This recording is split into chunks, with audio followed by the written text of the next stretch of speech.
Brauhaus Riegele Herren Pils.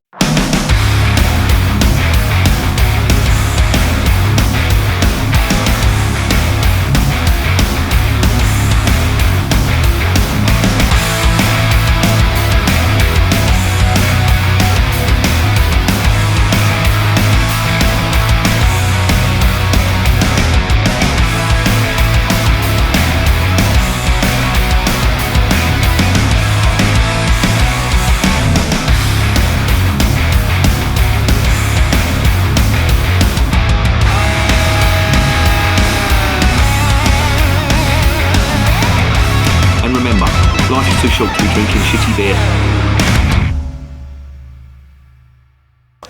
Welcome to another edition of Bands, Bikes and Booze Reviews. This is one I picked up from Beers of Europe, and it is the Brauhaus Riegele Herren Pils. Now this is quite an interesting beer, and this brewery have got a very interesting history. They are really old, even older than me, and that's fucking saying something, I tell you. They have been going since 1386, and they have got a very, very long tradition of brewing. Originally they were called the Golden Horse Brewery, hence the reason there is a golden horse. I don't know if you can see that. I'll see that on the label. Hence the reason there is a golden horse on the label, and it's got everything in German. Everything is in German on there, but I have managed to get some information. They're from a place called Augsburg, which is in Bavaria, and I have a mate who went to the Oktoberfest, but he didn't go to Munich. He went to Augsburg, and he said it was absolutely amazing. And he's been to the one in Munich as well, and he said you really should check out the smaller festivals outside of Munich. He said they're less touristy. He said in a lot of cases the beer's better. I'd debate that, but that's what he said, and he said it's a lovely part of the world, so that could be on the list. But this stuff looks really interesting, and the reason it really does intrigue me now, as you know, I love my World War II history. I'm a massive, massive fan. I have been so ever since I can remember, in fact, since I was a little kid making Airfix models back in the 1840s or something? It was after the Crimean War, anyway, when I started doing that. But I'm not that fucking old. But yeah, I've been into that sort of history ever since. And what really grabbed my attention about this, there was a World War II German fighter race called Josef Pips Priller. Don't know if you've heard of him or not. He was quite a well-known, in German circles, quite a well-known fighter race, and he flew Messerschmitts and Focke-Wulfs 190s. And if you've ever seen the film The Longest Day, there is a scene where the Allied soldiers are coming onto the beaches, and two Focke-Wulf 190 aircraft come along and they strafe the beach. Well, he was one of the pilots, but he wasn't just famous for that. He actually scored, I think it was 101 aerial victories, and that was on the Western Front and in the Eastern Front against the Russians as well. And when he, after the war, when he was released from captivity, he studied at the Brewing University at Weihenstephan, and he ended up marrying the owner of this brewery, and he became a master brewer. So from fighter pilot to master brewer, what a life, eh? He died in 1961 of a heart attack, and I'm not surprised living a life like that. Probably drinking the profits.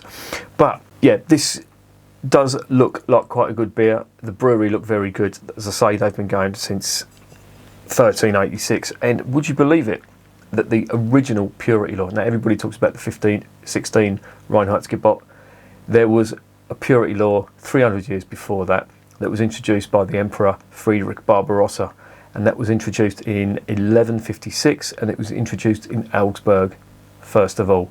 So Augsburg can claim the first purity law in Germany. So obviously this is going to conform to the Reinheitsgebot.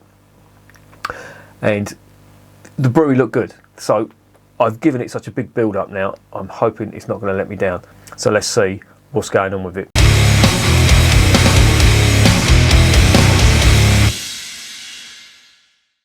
Okay, 330ml bottle. It is 4.7%. Everything is in German. But what I do know is Herren Pils means, or This is my translation, and it is a literal translation, and it means gentleman or men's pils. I don't know what women's pils looks like. Probably wine. There you go. Or French beer. Fuck. The Riegele. I don't know whether that translates to regal, as in royal. Maybe. If some German viewer could please translate this, this would be fantastic for me, because my German's crap. Fine herb means fine and dry tasted, which is what you'd expect from a Pilsner, certainly from a North German Pilsner. I do find that the Southern German Pilsners are a little bit sweeter. And this contains Herzbrucker hops, which aren't noble hops, but I'm pretty sure they would have come from the Hallertau region. But all in all, it does look like a very interesting beer on paper. Let's get it open and see what it's like in a glass.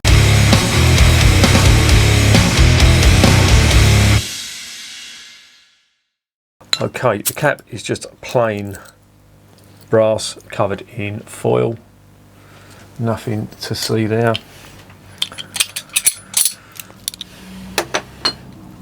I've got a little Pilsner glass from ABK that it's going to go into. So I cannot be accused of using the wrong glassware.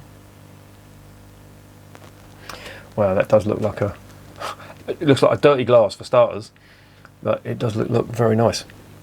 Wow, them aromas, I can get them from here and it smells great. There it is in the glass. Yeah. Lovely, foamy, 1.5 finger, possibly 2 finger whitehead, very light straw colour, golden straw colour, fair bit of carbonation on the nose. Wow, very herbally. When they say herbal, I know it means dry, but there is a lot of herbal notes to this. I'm sure that must be coming from them Herzbrucker hops. Oh, you know, but it does smell really nice. Quite spicy too. It does smell really good. Let's get it down the hatch and see if it tastes as good as it smells.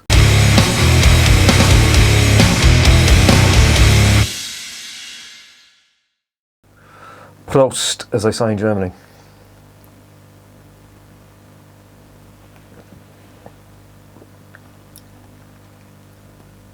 Oh, yeah, that is a Pilsner. That is a German Pilsner. Wow. Oh, the finish on it. The black pepper is what I'm getting. Not much earth, just that spicy, dry finish that you'd expect from a German Pilsner, especially a North German Pilsner. But this stuff, whoa, yeah, this is taking on the characteristics of a North German Pilsner. To be honest, it's very, very dry.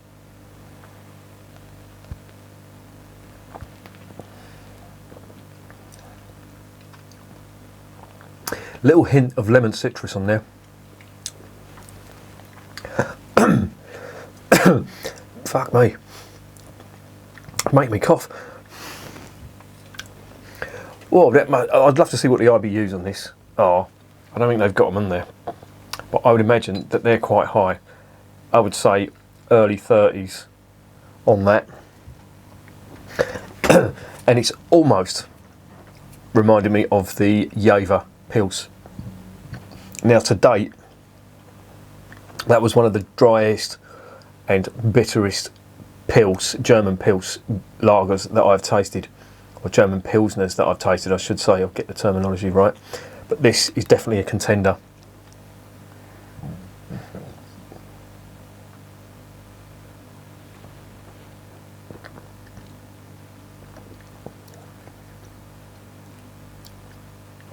Oh, it's really good though.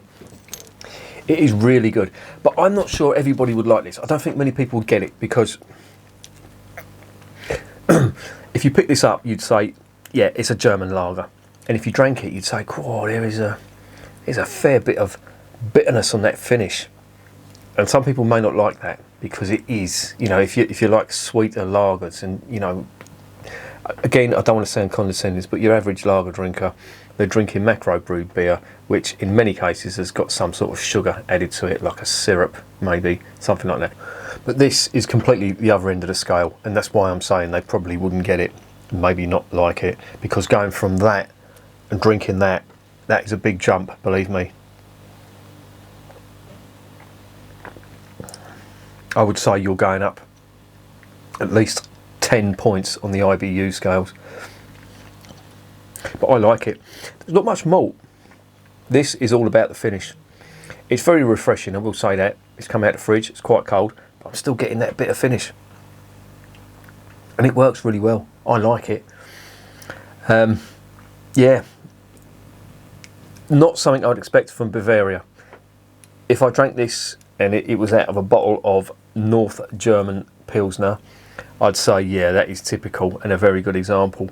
But for this to come out of Bavaria and taste like this, I tend to find that the Bavarian ones are slightly sweeter.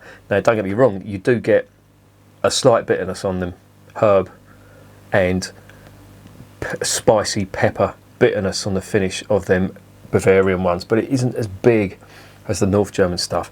I'll tell you what though, this stuff could give the North German stuff a run for its money. It really could. I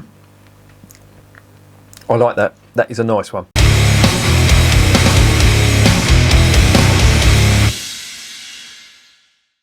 So what is the verdict on Brauhaus Riegele Herren Pils? Yeah, very nice indeed. I have to say that this is not a typical Bavarian Pilsner, in my opinion, from the ones that I've tried. But that's the only downside. Everything else about this is good. It does take, for all intents and purposes, this could be a North German Pilsner, a very good example of a North German Pilsner with all the characteristics, the typical characteristics. I'm just looking at that fine herb translation. That can also mean tart as well. It's definitely not tart. It's bitter. It's the only way to describe it. And I'm sure they must have put that hop content in there quite early in the boil, and it's boiled out a lot of the alpha acids in this, which make it quite bitter. Now, don't get me wrong, it's not on the West Coast IPA bitterness scales. You've got to take all these IBUs and the bitterness into context. Now, if that was a West Coast, you'd just laugh. You'd say it's nothing like a West Coast, which I shouldn't really be comparing the two, but I'm comparing bitterness. But for a Pilsner, that is at the extreme end. Is it as dry and bitter as the Jever? That's debatable. I honestly couldn't say. I'd need to do a comparison video. I'm probably not going to do that, to be honest, because both of them beers are quite hard. Both that and the Jever are quite hard to get hold of. And it's only on occasion, certainly this stuff, this is the first time I saw it on Beers of Europe. But I'm glad I did. I'm glad I tried that, because that is not a bad one. That for me is going to get a solid 8.5 out of 10. I'm going to recommend this if you're a fan of the North German Pilsner style, that dry and bitter finish. If you like that, you're going to love this. It's not a Bavarian Pilsner, a typical Bavarian Pilsner in my opinion. It's not as sweet as what I'm used to from Bavaria, so I'm going to compare it with the North German stuffs, and it does, you know what, it does hold its own. So that is a solid 8.5 out of 10. Definitely recommend it. It's on Beers of Europe now. If you fancy it, fill your boots. But that for me, I really like. And remember, don't drink French beer. And beer is working class champagne.